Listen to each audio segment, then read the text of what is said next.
What's up, writers?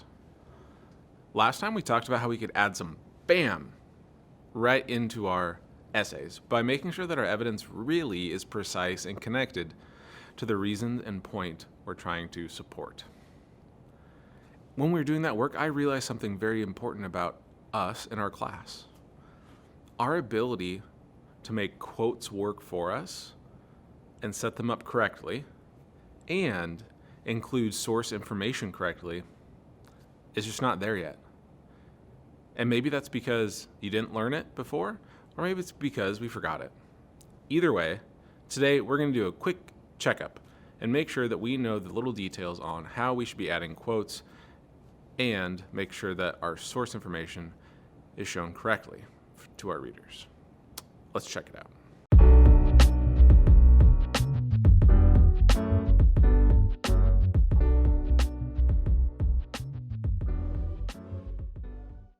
So the first thing that I noticed when we were talking in class was that the idea of background information was a very foreign subject. It's especially important when we're trying to make an argument to someone and convince them that we're correct, that the sources we use are introduced in a way that make them seem like they're credible, because hopefully we're using credible sources, ones that can be believed.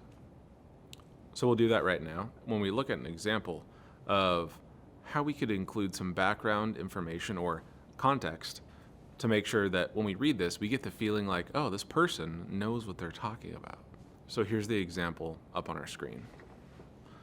So we're going to read this together. As we read it, be prepared to share with your partner what makes this seem so credible and important.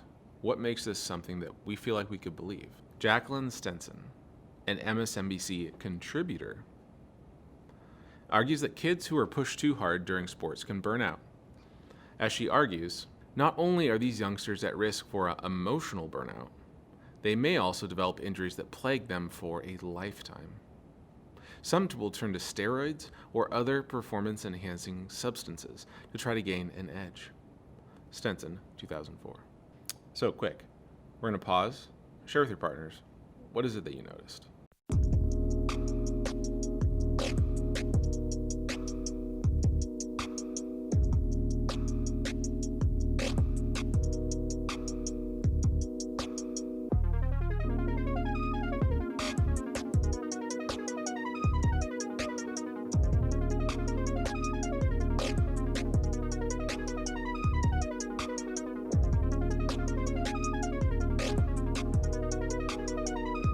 Okay, so I bet that when we talked to our partners, we mentioned that we actually said the name of the person.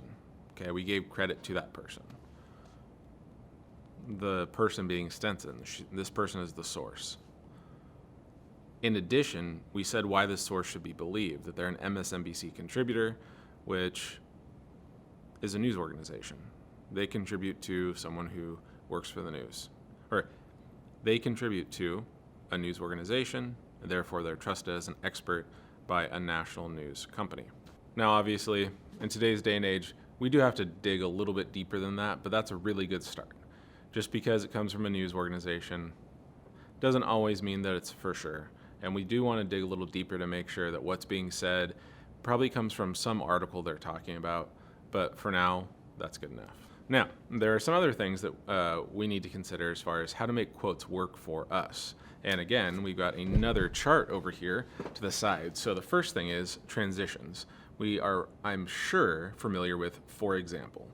So that's giving an example for the reason, and we want to make sure we use transitions like that, although they don't always have to be for example. They could be according to, they could be the text says, it could be so-and-so claims, like maybe Jacqueline Stenson claims, an MSNBC reporter or contributor, or Jacqueline Stenson describes this.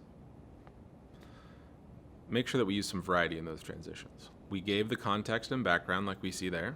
We gave the source, so the name, then why they matter, which was the MSNBC part. Now, the next steps are we could explain the relationship between the speaker or the reporter in this case and the cause.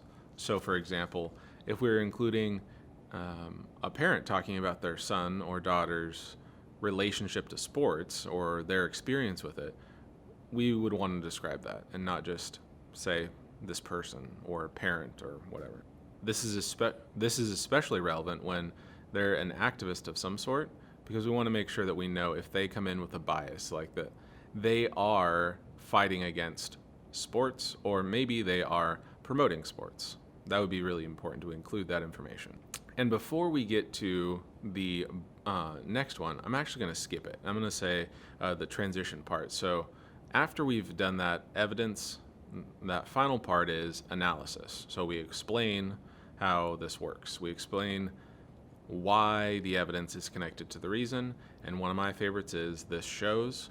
But again, like all transitions, they can become stale if you use them too much over time. So another one we can use is as you can see.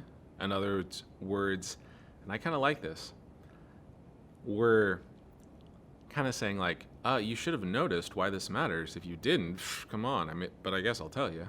And this is a time, where we get to discuss why the quote matters. So super important to nail that transition. The final part that I want to talk about today is bibliographic information. I know. Well, it's a big word, but you've probably seen it a bunch, unfortunately. The purpose is kind of like we talked about when I mentioned MSNBC and our source here. That's great. We know it's a news source, but the strongest way to know for sure if it is a source we can trust is go to the bibliographic information. In other words, that reference page that your teachers had you use before, hopefully, because then you can actually go to the source itself.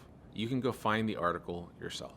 And so what that means is that we should have something that includes this information on this new chart right here. So you're all going to have your own copy of this so that you can follow along with what it means, but you can see that for each of the different types of sources you use, they have different ways of citing them in your argument, and they have different ways to put them into the reference page. Now, I know that we like to use those online websites that make it automatically for you, and those work most of the time and can be good. So I'll let you decide how you go about this, but here's my suggestion. You keep this document as a reference. In other words, you decide, hey, I know that the source I'm using is a website, and so you put that website into your citation and reference creator, and then once it's created it, you look back at that example and say, does mine look like this? Because if it doesn't, then something has went wrong, and we need to try to redo that. Just remember, that column there in the middle, that's how it should look actually inside your argument paper, right? So as soon as you finish that quote, we need the little parentheses with the last name of the author and then the year that it was published. Those matter because when we go to the reference page, then we can find it because our reference page should be alphabetized. And then if you have more than one source, back up. If you have more than one piece of information or article from one author, in other words, if you had 3 articles that you found from Stenson, our example from before, hopefully they'd be in different years, but in that way we could, find them in that order, because it would go alphabetical, and then it would go by the year they were published, and then at that point it would be alphabetical by the name of the article. So it makes sense. I'm sure it looks like a lot of gibberish and a lot of words, but it's pretty easy. Just pay attention to the in-text part right here. It's just the little parentheses that you're adding onto your quote, so not very much, and you probably don't even need to go create that. You just need to, on the website, find the name of the author and when it was published. Easy. The reference page is definitely the thing that you're probably going to want to do online with one of those fancy little websites that makes it for you. Okay, so this might seem like it was some pretty easy stuff, some of which, or a lot of which, you may have known. but it's a good reminder because if we create an argument without these things, it's not to be believed. So today's lesson, while it may seem like it's no big deal, and it may seem like it's something that isn't going to affect your paper and how quality it is, your paper basically doesn't exist without it. Your paper has no meaning. All right. Until I see you next time, happy writing.